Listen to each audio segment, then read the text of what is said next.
Hi everyone, it's Maria from J'adore le papier. Welcome to my channel. Today I'm actually going to do hopefully a short and simple tutorial by special request box. One of these matchstick boxes holding one of these small collections of seashell jars. This one's slightly bigger, but what I wanted to show you is how I make the floating transparency to fit around your collection. For example, you have your origami box that's already pre-made. How do you make this little insert so that you can place your object in there and make it look like it's floating? So this one's a little bit bigger than the actual collection that I had last time, so it kind of bulges out. So the key for today is not only having the right tools, not losing track of your transparency, but also pre-measuring the item that you want in your collection really quickly. Of course, your cutting mat to make things easier. I recommend a black sheet of paper because it is easy to lose track of these. In fact, I was prepping for this video and I couldn't find this one piece. A white pen so that you can mark and rub off any numbers or measures or lines that you need to make on the transparency. Your ruler, I recommend having a cutting blade just to make the opening. And then of course your transparency film is my choice. This one, just because they're thicker, they're stronger, they can, hold up to the weight of whatever it is you're collecting. I happen to find this laser printer in my dad's boxes. I actually have a printer, an inkjet printer, so I don't use a laser printer for my transparency work, but so I don't mind using these at all. Today I'm going to assume that you've already made your origami boxes, but just for the base, and I'll link those videos below. Just for the basics, I'm always using squares to make my boxes, whether I make a rectangular matchbox or a square piece. And the size of your original sheet of origami paper will determine the outcome. So these are just some of my more favorite or common measurements. So a 6x6 square ends up making a 2x2 box, this size here.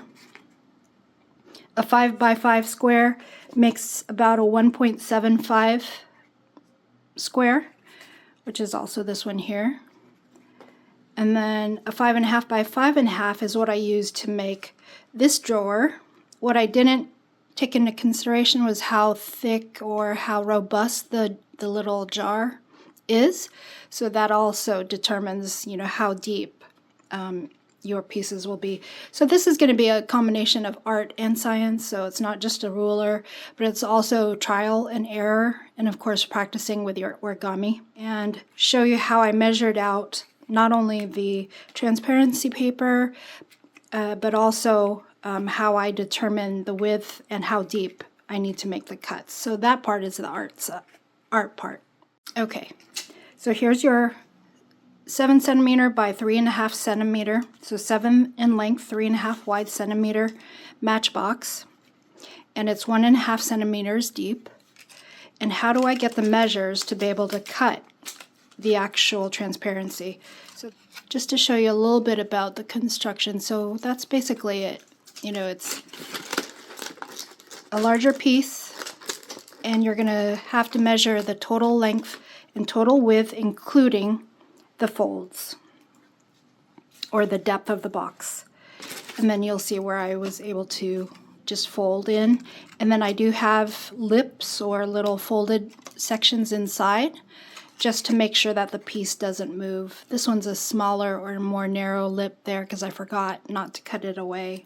But that's basically what we're making today. And the first thing I'm going to do is, of course, measure the width, which is going to be about, it looks like 3.5 centimeters, and then add the depth of each side.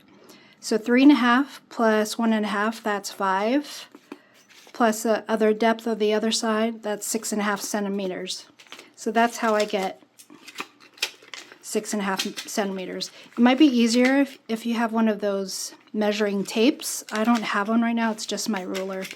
So basically you're saying There's 1.5 centimeters depth plus 3.5 centimeters wide.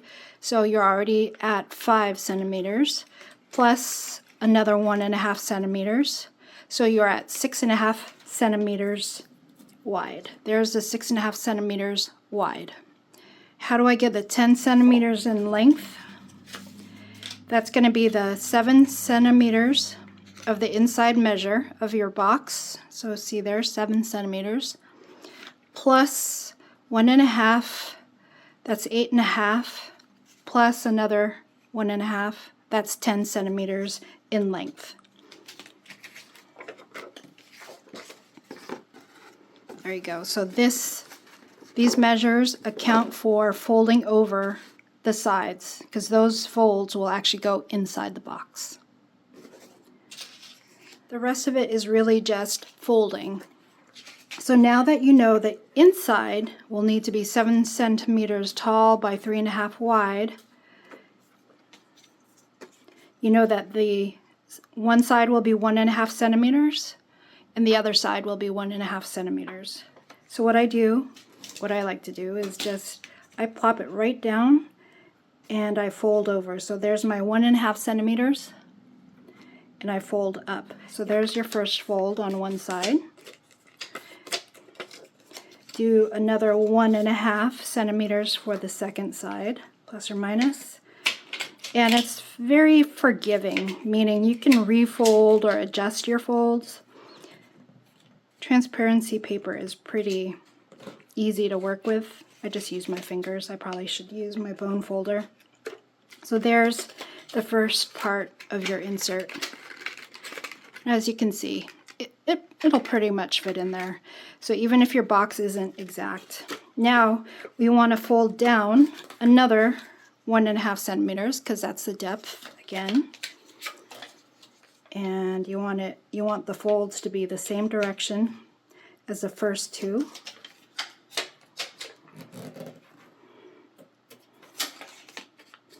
You can go back and strengthen your creases. And the strength of your crease, and why I love transparency paper versus other possible, plastics, is because the folding is pretty forgiving. That'll fit right in there. Now, how do you get this to fold in there? You'll actually want to cut away your corners. So I'm going to go ahead and cut those away. So it's probably a little hard to see hopefully the black paper's in the back. There you go. Cut away the corners.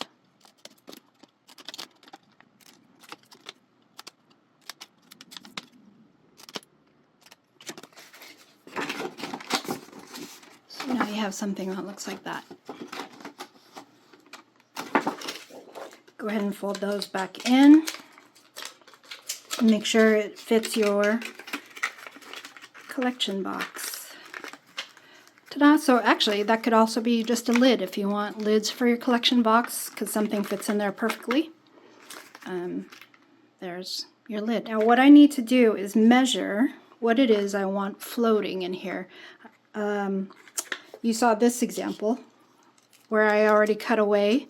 So what I did was I measured the length of this jar and just made some slits using my cutting tool. And then I slit down the middle first, and then I folded over the edges based on the width that was needed. See, so you'll want to maintain these butterfly folds just to keep whatever it is that you're... And this is the art part, where you're probably going to have to do several cuts and just perfect it depending on how slippery or how tight the hole is, or how slippery your item is, just so that it's not popping out. So it took me about 3 tries to finally get this in, and I had to keep remembering to maintain that butterfly fold right there. So I keep saying that because it's going to be important. But as long as you're, patient with your measurements, have plenty of transparency film, because there will be mistakes made or cuts that are too large. But once you get it in, and remember to use your butterfly, leave enough plastic on the sides and the bottom of the object that you're trying to float to create those lips or those wings. That should work out. Okay. Bottom lip, side wings.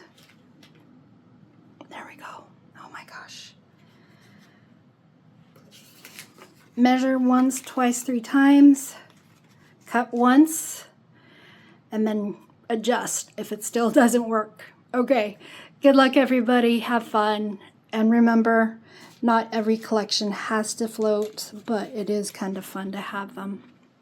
Okay, so we have our piece here, and my item, it's a porcelain piece or part of a plate that was found in Greece. I'm going to do this in centimeters and show you both centimeters and inches. It's just under at the longest end 2 inches or 5 centimeters. So that's going to be the first cut that I'll make. It's more art than science. Let's see. So I'm going to go roughly in the center, and I'm going to cut the center line to about 5 centimeters.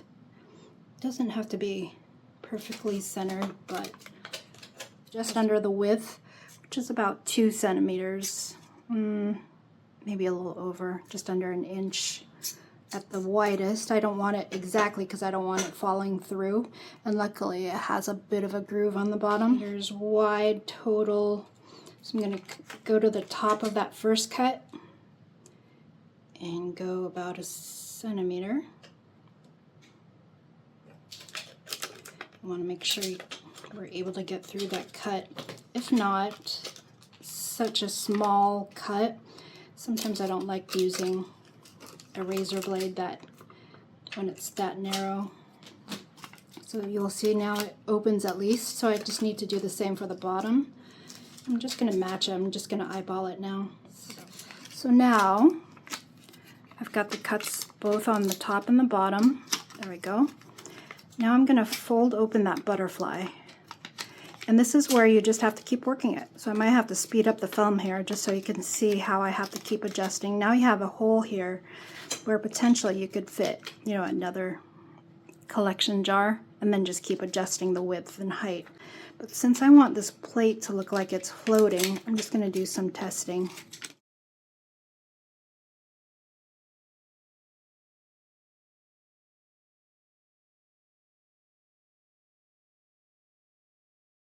I wonder if I do this.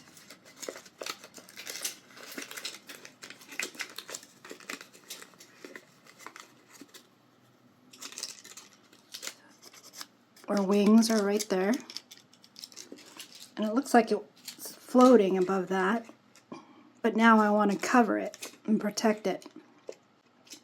So I'm going to make another lid exactly this size. See how it's kind of floating now?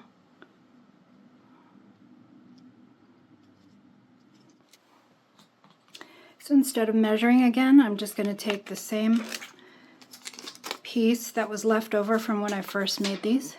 Happens to be the exact width. And then I'm cutting it around. So, saving a little time.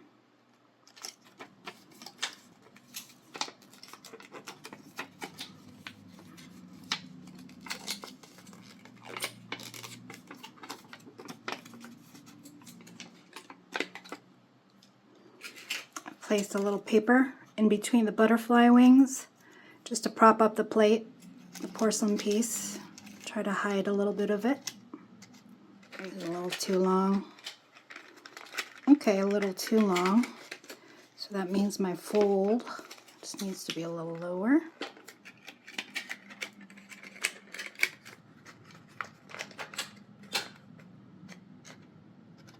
Not bad.